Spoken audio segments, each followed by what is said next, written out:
It's natural and healthy. Mersley's ice cream. Healthy relationships. മൊസാദിന്റെ കണ്ണ് വെട്ടിക്കാൻ ബിജു കുര്യന് സാധിക്കുമോ?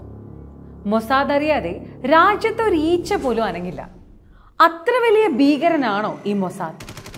Lucifer സിനിമയ്ക്കകത്തെ Sayyid മസൂദിന്റെ സാമ്രാജ്യം പോലെ രഹസ്യ സ്വഭാവമുള്ള എല്ലാം അറിയുന്ന എന്തും സാധിക്കുന്ന ഒരു ഗ്യാങ്.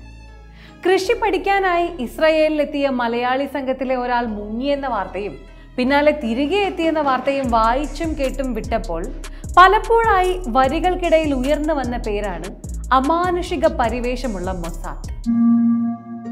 ആരാണ് മൊസാദ്? അല്ലെങ്കിൽ എന്താണ് മൊസാദ്? ലോകം ഭയക്കുന്ന ചാരസംഘടന. ലോകത്തിലെ ഏറ്റവും പ്രഹരശേഷിയുള്ള രഹസ്യ സ്വഭാവമുണ്ടെന്ന് പറയപ്പെടുന്ന ഇസ്രയേലി ചാരസംഘടന. അതാണ് മൊസാദ്. എല്ലാ രാജ്യങ്ങൾക്കും ഉണ്ടാകും അവരുടേതായ ചില ചാരസംഘടനകൾ. അമേരിക്കയ്ക്ക് CIA-യും ഇന്ത്യക്ക് CRORE-യും ഉള്ളതുപോലെ രഹസ്യാത്മകത എന്തിലും ഏതിലും കാത്തു സൂക്ഷിക്കുന്നവർ. രാജ്യത്തിന് പുറത്ത് ചാരവൃത്തി നടത്തിയും രഹസ്യ ഓപ്പറേഷനുകൾ നടത്തിയും വലിയ മുന്നേറ്റങ്ങൾ നടത്തുന്നവർ. പക്ഷേ ലോകത്തിൽ ഏറ്റവും മികച്ച 5 ചാരസംഘടനകളുടെ പേരെടുത്താൽ അതിൽ ഉറപ്പായും മൊസാദിന്റെ പേരുമുണ്ടാകും. കഷ്ടിച്ച് 90 ലക്ഷത്തിന് താഴെ മാത്രം ജനസംഖ്യയുള്ള, കേരളത്തിന്റെ പാതിയോളം മാത്രം വലിപ്പമുള്ള ഇസ്രായേൽ എന്ന ജൂത രാജ്യത്തിന്റെ മൊസാദ് എന്ന ചാരസംഘടനയുടെ രഹസ്യ പ്രവർത്തനങ്ങൾ ഓരോന്നും ഞെട്ടലോടെയും അമ്പരപ്പോടെയും മാത്രമേ കേട്ടിരിക്കാൻ പറ്റൂ. ലോകമെമ്പാടുമുണ്ട് മൊസാദിന്റെ ചാരക്കണ്ണുകൾ.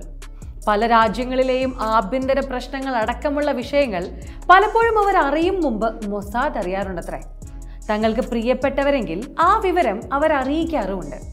ഇന്ത്യയുടെ രഹസ്യാന്വേഷണ ഏജൻസിയായ CRORE-യുമായി അടുത്ത ബന്ധമാണ് മൊസാദിനുള്ളത്. 1949 ഡിസംബർ 13-നാണ് മൊസാദ് രൂപീകരിക്കപ്പെടുന്നത്. ഇസ്രായേലിന്റെ ഒരു നിയമവും മൊസാദിനെ ഒരു വിധത്തിലും നിർണ്ണയിക്കുന്നില്ല. മൊസാദിന്റെ ഡയറക്ടർ നേരിട്ട് പ്രധാനമന്ത്രിക്ക് മാത്രം റിപ്പോർട്ട് ചെയ്താൽ മതി. അതുകൊണ്ട് തന്നെ ഇസ്രായേലിനുള്ളിലെ ഒരു ഡീപ് സ്റ്റേറ്റ് എന്നാണ് പല നിരീക്ഷകരും മൊസാദിനെ വിലയിരുത്തുന്നത്. 1984-ലെ ബ്ലൂ സ്റ്റാർ ഓപ്പറേഷനിൽ പങ്കെടുത്ത ഇന്ത്യൻ സ്പെഷ്യൽ ഗ്രൂപ്പ് കമാൻഡോകളെ പരിശീലിപ്പിച്ചത് മൊസാദ് ആയിരുന്നുവെന്നാണ് റിപ്പോർട്ടുകൾ. അന്ന് ഇന്ത്യയും ഇസ്രായേലും തമ്മിൽ നയതന്ത്ര ബന്ധം പോലും ഉണ്ടായിരുന്നില്ല എന്നത് കൂടി നമ്മൾ ഓർക്കണം. വൈക്കോൽ കുനയിൽ കാണാതായ സൂചി വരെ തപ്പിയെടുക്കുന്ന അത്ര ശക്തമായ പ്രതിരോധ സംവിധാനങ്ങളാണ് അവരുടേത്.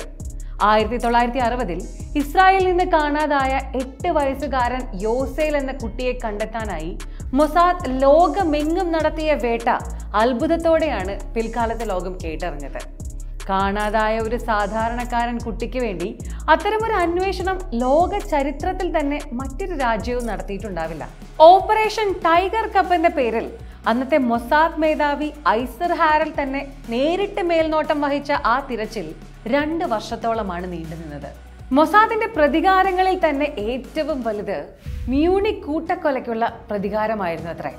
1972-ലെ സമ്മർ ഒളിമ്പിക്സ് നടന്നത് പശ്ചിമ ജർമ്മനിയിലെ മ്യൂണിക്കിൽ വെച്ചായിരുന്നു.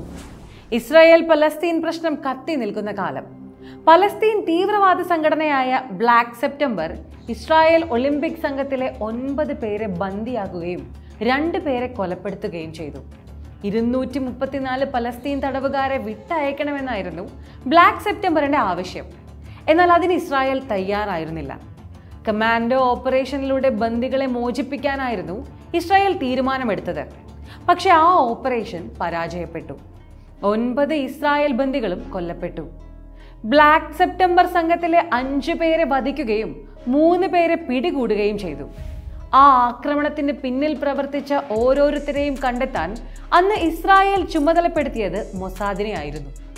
ഓപ്പറേഷൻ റാത്ത് ഓഫ് ഗോഡ് എന്നായിരുന്നു ആ ഓപ്പറേഷൻ അവർ പേരിട്ടത്.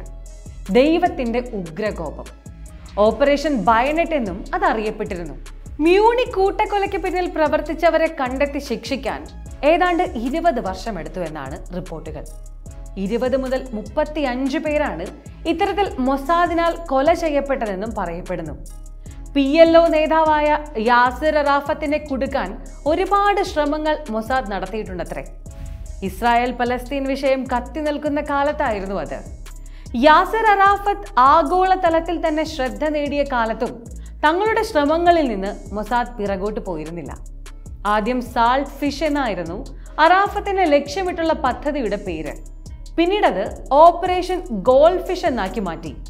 2002 മുതൽ യാസർ അറാഫത്തിനെ ഇസ്രായേൽ വീട്ടുതടങ്കലിൽ പാർപ്പിച്ചിരിക്കുകയായിരുന്നു.